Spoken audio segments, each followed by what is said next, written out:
Assalamualaikum warahmatullahi wabarakatuh. Di sini saya Sri Wahyuni, NIM 2018 101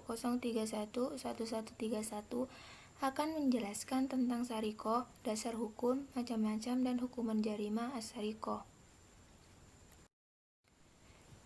Syarikoh adalah bentuk masdar dari kata saroko yasriku sarokon, dan secara etimologi berarti akhoza malahu hufyatan wahilatan, yang berarti mengambil harta milik seseorang secara sembunyi-sembunyi. Adapun Muhammad Al-Khatib Al-Syaibani, yakni ulama mazhab Syafi'i, mengemukakan bahwa syarikoh secara bahasa berarti mengambil harta milik orang lain secara sembunyi-sembunyi, dan secara istilah syarok adalah mengambil harta orang lain secara sembunyi-sembunyi dan zalim, yang diambil dari tempat penyimpanannya yang biasa digunakan sebagai tempat penyimpanan dengan berbagai syarat. Dasar hukum dari syarikoh itu sendiri telah dijelaskan dalam Al-Quran surat Al-Baqarah ayat 188, yang artinya, dan janganlah kamu memakan harta di antara kamu dengan jalan yang batil, dan janganlah kamu menyuap dengan harta itu kepada para hakim dengan maksud agar kamu dapat memakan sebagian harta orang lain itu dengan jalan dosa, padahal kamu mengetahuinya. Al-Baqarah ayat 188. Dan juga dijelaskan dalam surat Al-Maidah ayat 38 tentang hukuman bagi pelaku pencurian,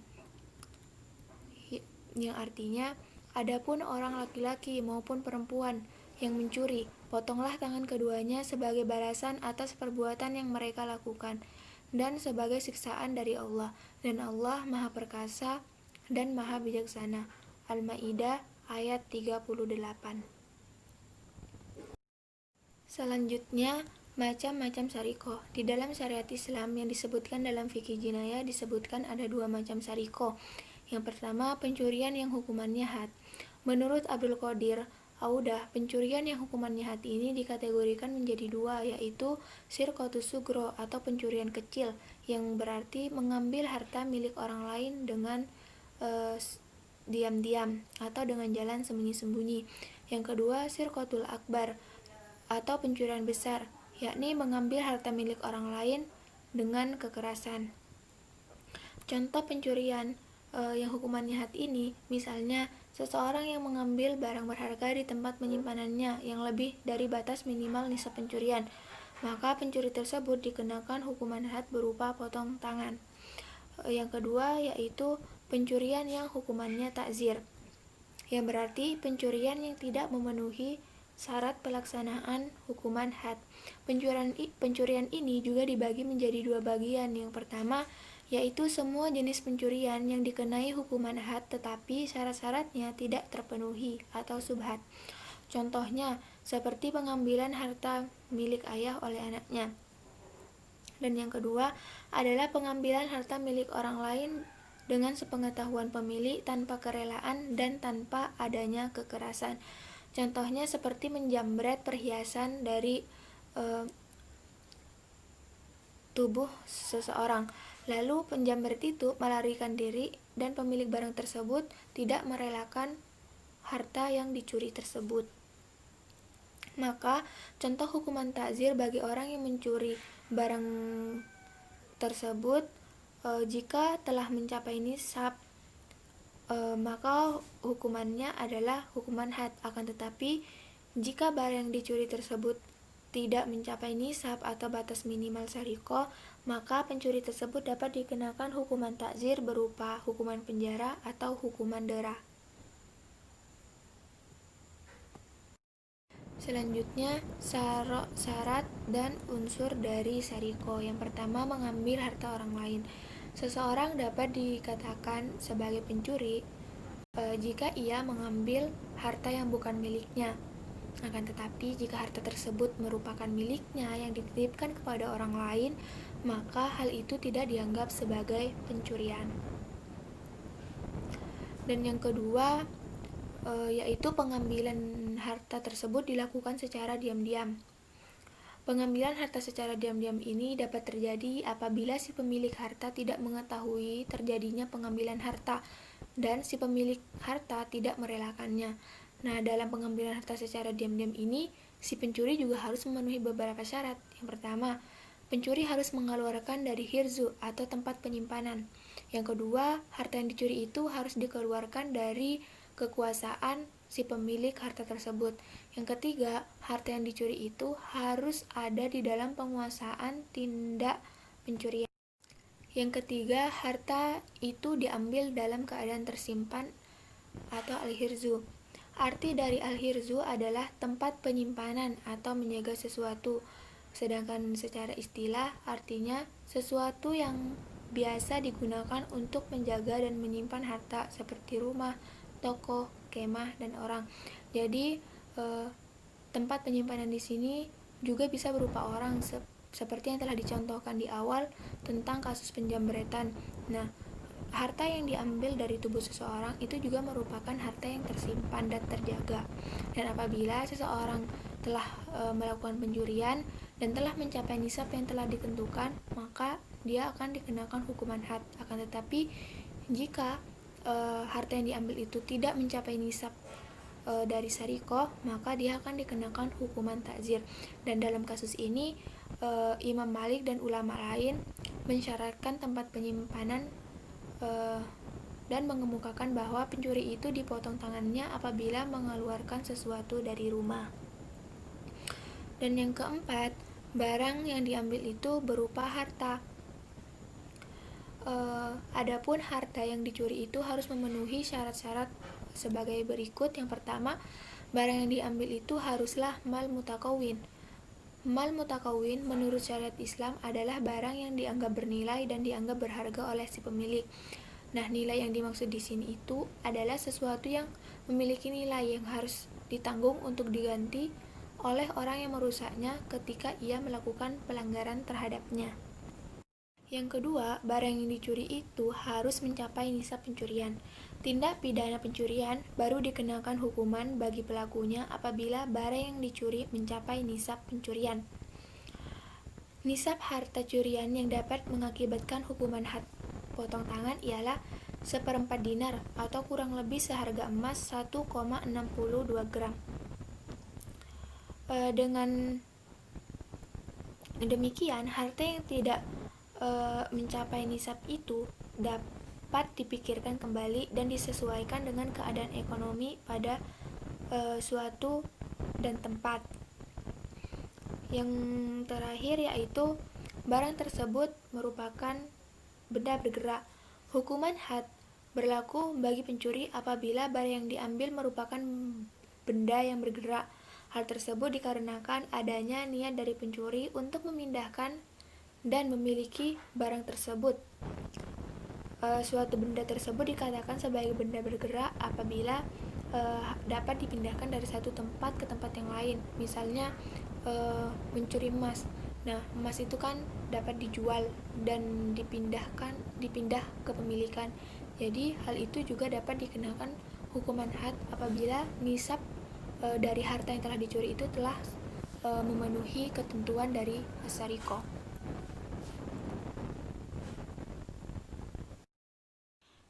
Selanjutnya, hukuman jarima as-sarikoh dalam fikih jinayah, yaitu hudud. Hudud berarti sanksi bagi orang yang melanggar hukum seperti dijilid, penjara atau kurungan seumur hidup, eksekusi bunuh, rajam, dan sanksi tersebut dapat pula berupa dipotong tangannya sebelah atau kedua-duanya, atau kaki dan tangan keduanya, tergantung kepada kesalahan yang dilakukan. Adapun hukuman bagi orang yang melakukan pencurian sesuai dengan fikih jinayah yaitu potong tangan. Hukuman potong tangan ini telah dijelaskan dalam surat Al-Maidah ayat 38, yang artinya, adapun orang laki-laki maupun perempuan yang mencuri, potonglah kedua tangannya sebagai balasan atas perbuatan yang mereka lakukan dan sebagai siksaan dari Allah, dan Allah Maha Perkasa dan Maha Bijaksana. Al-Maidah ayat 38.